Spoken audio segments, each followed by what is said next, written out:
Welcome to সিশন একাডেমিতে স্বাগত। আজকে আমরা নিমেষে অঙ্ক সিরিজের ক্লাস নাম্বার 246 শুরু করব আজকে রিজনিং অ্যান্ড জিএ এর উপর। তোমরা এখানে এইরকম টাইপের ক্লাসগুলোকে তোমরা প্র্যাকটিস হিসাবে কিন্তু নেবে, ঠিক আছে? কিভাবে করবে না, প্রথমে পজ করে আগে কোশ্চেনটা সলভ করবে নিজে, তারপর আমার সঙ্গে মেলাবে, ঠিক আছে? তাহলে কিন্তু আসল প্র্যাকটিস হবে, আসল প্রিপারেশন হবে। না হলে ওই পরপর মানে রিল দেখার মতো যদি তুমি শেষ পর্যন্ত ভিডিওটা দেখে যাও, তাহলে কিন্তু কাজের কাজ খুব একটা কিছু হবে না, ঠিক আছে? হাতে নিজের হাতে যতদিন না করবে ততদিন কিছুই শিখবে না, এইটুকু মনে রাখবে, ঠিক আছে? চলো, ফার্স্ট কোশ্চেন কী আছে দেখে নাও। বলেছি কোড সিস্টেমের ফলে কন্ট্রিবিউটরকে লেখা হয় দিস, তাহলে প্রোহিবিশনকে কি লেখা হবে? ওকে, আচ্ছা একটু খেয়াল করো, দেখো কন্ট্রিবিউটর, তো এইখান থেকে যদি আমরা দেখি কন্টিআর, CONTR, তাহলে এইখানে আগে প্রথমে দেখে নাও কটাগুলো লেটার আছে। 3, 3, 6, 3, 9, 10, 11। আর এইটার কটা আছে? 3, 3, 6, 3, 9, 10, 11, 11টা লেটার আছে। তাহলে এইটা যেরকম হয়েছে এটাও সেই রকমই হবে। তাহলে দেখো প্রথম কি হয়েছে, 3 2 5টা, 5টা হচ্ছে গিয়ে উল্টো হয়ে গেছে। তাহলে তুমি এই প্রথম 5টাকে উল্টে দাও, PROHI, PROHI এই পর্যন্ত, তাহলে এই রকম হবে। দেখো এই পঞ্চম লেটার হচ্ছে P হতে হবে, ঠিক আছে? এইখানে দেখো অপশান বিতে আছে PROHI, এইটা একটা আছে, আর কোথাও আছে PROHI, হ্যাঁ অপশান ডিতেও এইরকম আছে। তাহলে আমাদের অপশান সি আর হচ্ছে অপশান এ এলিমিনেট হয়ে গেল। এবারে দেখো তোমার তারপরে কি আছে, কন্ট্রিবিউ, তারপরে দেখো BUTOR, হ্যাঁ। এবার আই দেখো মাঝখানে ছিল, এই যে মানে এদিকের 5টা এদিকের 5টা, আর মিডিলটা সেম জায়গায় থেকে গেছে। তারপরে আবার দেখো এই যে BUTOR, সেইটা আবার চেঞ্জ হয়ে গেছে, ঠিক আছে? তাহলে এইখানেও দেখো তোমার মাঝখানে কে আছে? বি, তাহলে এর পরে বি হবে। এই যে আমার অপশান বি, অপশান ডিতে এরপরে দেখো বি আছে, হ্যাঁ এখানেও বি আছে, এখানেও বি আছে, হ্যাঁ। তাহলে বাকিটা কি থাকছে তোমার? দেখো ITION, তাহলে সেইটা উল্টো দিক থেকে হবে ITION, হ্যাঁ। তাহলে অপশান ডি হবে অ্যান্সার। ওকে, এরপরে আছে কোশ্চেন নাম্বার 2। বলেছে যদি ক্যাট এবং বোট যথাক্রমে এত এত হয়, তাহলে এক কি হবে? আচ্ছা দেখো সি মানে তোমার ক্যাট মানে বলেছে এইটা, এবার একটু খেয়াল করো, যারা তোমরা রেগুলার ক্লাস করো আমার, বা হচ্ছে আমার সেই ভিডিওটা দেখেছো, বা তোমরা যদি প্রতিটা লেটারের পজিশন ভ্যালু এবং অপোজিট লেটার কি যদি তোমাদের ঠোঁটস্থ থাকে, তাহলে এই কোশ্চেনটা খুব একটা দেরি হবে না। দেখো সি এর অপোজিট এক্স, এর অপোজিট জেড, জি এর অপোজিট টি, তাহলে জাস্ট অপোজিট লেটারগুলো বসিয়ে দিয়েছে। সেক্ষেত্রে এটাও একটু চেক করে নিতে পারো, দেখো সেই সেমই আছে। তাহলে ই, তাহলে ইর অপোজিট হচ্ছে গিয়ে ভি, আর জির অপোজিট হচ্ছে টি, তাহলে VTT হবে অ্যান্সার। ওকে, যাদের এই অপোজিট লেটার ঠোঁটস্থ আছে তারা নিমেষের মধ্যে করতে পারবে অঙ্কটা। ওকে, এরপরে এসে কোশ্চেন নাম্বার 3।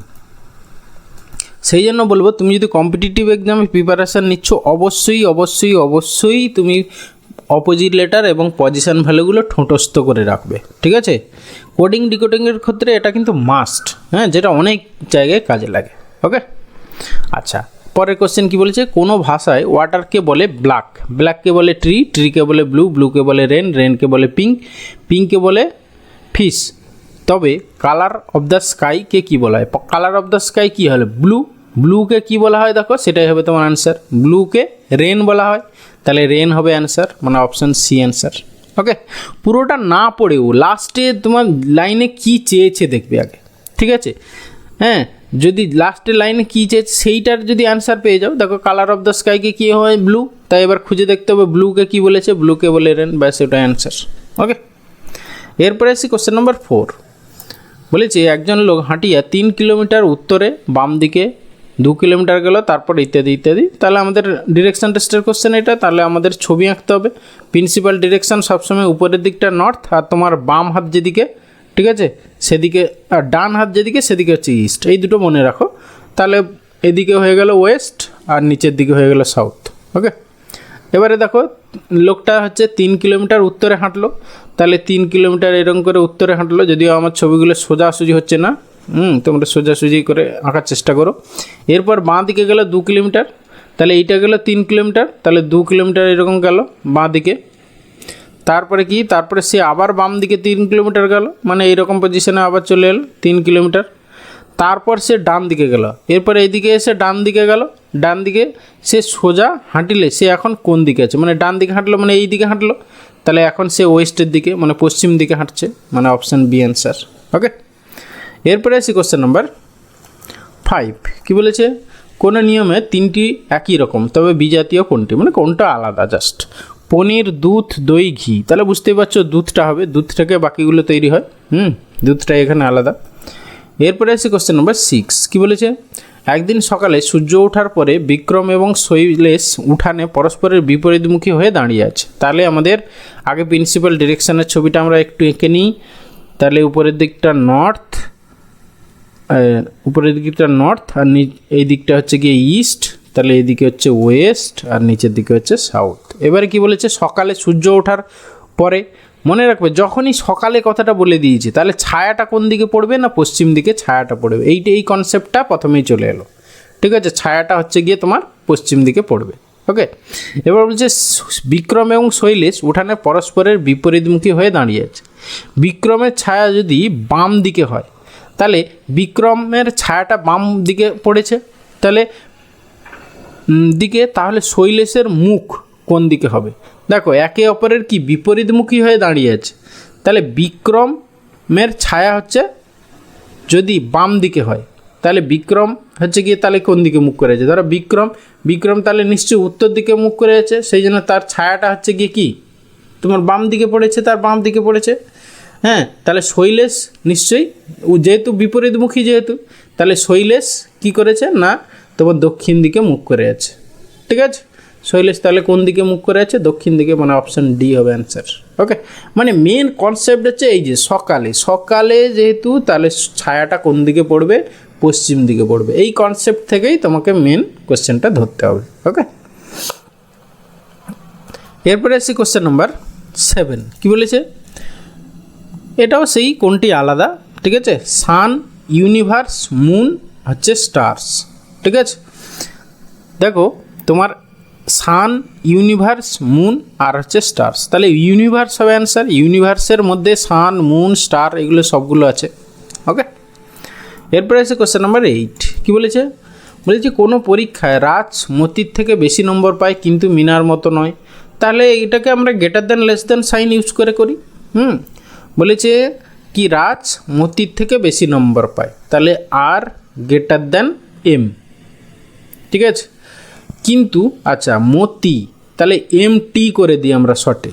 হ্যাঁ, কিন্তু মিনার মতো নয়, তাহলে রাজ মতির থেকে কিন্তু মিনার থেকে সে কম পেয়েছে, এম এন।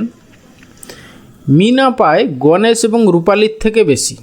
ঠিক আছে, গণেশ, আচ্ছা একে আর জে করে দিই, কারণ কি রূপালী বলে একজন আছে আর দিয়ে। ঠিক আছে, মিনা পায় গণেশ এবং রূপালীর থেকে বেশি, তাহলে মিনার থেকে হচ্ছে গণেশ আর হচ্ছে গিয়ে রূপালী, তারা হচ্ছে গিয়ে তোমার কি কম। এবার গণেশের নম্বর মতির থেকে কম। ঠিক আছে, গণেশের নম্বর আবার মতির থেকে কম, তাহলে মতির থেকে কম এইখানে গণেশকে দিয়ে দিলাম। হ্যাঁ, তারপরে কি বলেছে, কিন্তু তার নম্বর এদের মধ্যে সবচেয়ে কম নয়, তাহলে সব থেকে কম নয় আবার গণেশের নম্বর যেহেতু, তাহলে এখানে রূপালী হয়ে যাবে। ঠিক আছে, তাহলে যদি নম্বরগুলি নিম্নমুখী সাজানো হয় তবে দ্বিতীয় স্থানে কি নিম্নমুখী সাজানো হয়, মানে কি বড় থেকে ছোট, তাহলে দ্বিতীয় স্থানে কে হবে, রাজ হবে। রাজ মানে অপশান সি হবে অ্যান্সার। ওকে, এরপরে আসি কোশ্চেন নাম্বার 9। বলেছে আর্থকোয়েকের সংকেত হয় এত, তাহলে ইকুয়েটের সংকেত কী হবে। ঠিক আছে, দেখো তোমার আর্থ, হ্যাঁ ই প্রথমেই আছে, ই এর জন্য এম, তাহলে আমাদের যে অ্যান্সারটা হবে সেখানে প্রথমে ই যেহেতু আছে তাহলে এম দিয়ে স্টার্ট হবে, তাহলে অপশান সি এলিমিনেট হয়ে গেল। তারপরে আবার লাস্টে দেখো তোমার ই আছে, লাস্টে ই আছে, এরও লাস্টে ই আছে, ই মানেও সেই এম, তাহলে লাস্টেও এম হতে হবে, তাহলে লাস্টে এখানে পি আছে, তাহলে অপশান বিও এলিমিনেট হয়ে গেল। এরপরে কোথায় আলাদা দেখো, এরপরে এইখানে দেখো ই আছে, এইখানে দেখো এন আছে, ঠিক আছে। তাহলে এখানে কিউ আছে, কিউ এর জন্য কোনটা দেখো, তাহলে হচ্ছে গিয়ে তোমার লাস্ট দিক থেকে পঞ্চম, তাহলে হচ্ছে গিয়ে 4 5 এন আছে, তাহলে লাস্ট এইটা সেকেন্ডটা হচ্ছে এন হবে, তাহলে অপশান ডি অ্যান্সার। ওকে, এরপরে আছে question number 10 and final question. কী বলেছে না, যদি কান্ট্রি এর সংকেত এটা হয় তাহলে ইলেক্টোরেটের সংকেত কি হবে। আচ্ছা, আমরা দেখো সি, সি মানে হচ্ছে গিয়ে পজিশন ভ্যালু পাবো 3, 3 থেকে এখানে 5 হয়েছে, তাহলে 3 2 যোগ হয়েছে। তারপরে ও মানে হচ্ছে গিয়ে কত, ও মানে হচ্ছে গিয়ে 15, পজিশন ভ্যালু হচ্ছে 15, সেখান থেকে দেখো 13 হয়েছে, মানে 2 যোগ হয়েছে, বিয়োগ হয়েছে। তাহলে প্রথমটা দেখছি +2, দ্বিতীয়টা হচ্ছে -2। তারপরে কি হচ্ছে ইউ, ইউ মানে 21, 21 থেকে দেখো 2 যোগ হয়েছে, তাহলে হচ্ছে গিয়ে 23 হয়ে গেছে, মানে +2 হয়েছে। তারপরে দেখো এন, এন মানে 14, 14 থেকে 12 হয়ে গেছে, -2 হয়ে গেছে, তাহলে আর ভাবার দরকার নেই। হ্যাঁ, তাহলে হচ্ছে কি +2 -2 করে এইভাবে সিরিজটা হয়েছে, ঠিক আছে। তাহলে প্রথমে ই আছে, তাহলে ই মানেই হচ্ছে গিয়ে তোমার সি হবে, ঠিক আছে। প্রথমটা যেহেতু +2 হবে, তাহলে ই থেকে প্রথমটা তোমার ই আছে, তাহলে ই থেকে প্রথমটা হচ্ছে +2 হবে, মানে 5 2 7 হবে, ঠিক আছে। এইটা ই মানে প্রথমে 5 আছে, 5 2 7 হবে, 7 মানে হচ্ছে কি জি, তাহলে জি দিয়ে স্টার্ট, যেটা সেটাই অ্যান্সার, ব্যাস অপশান ডি। আর কোনোটা দেখো জি দিয়ে স্টার্ট নেই। ওকে, আর ভাবার দরকার নেই। থ্যাংক ইউ ভিডিওটা শেষ পর্যন্ত দেখার জন্য, আশা করি ভালো লাগলো। তাহলে অবশ্যই একটা লাইক করো, বন্ধুদের সঙ্গে শেয়ার করো, আর চ্যানেলে নতুন হলে অবশ্যই সাবস্ক্রাইব করো। ওকে, ভালো থাকবে, বাই।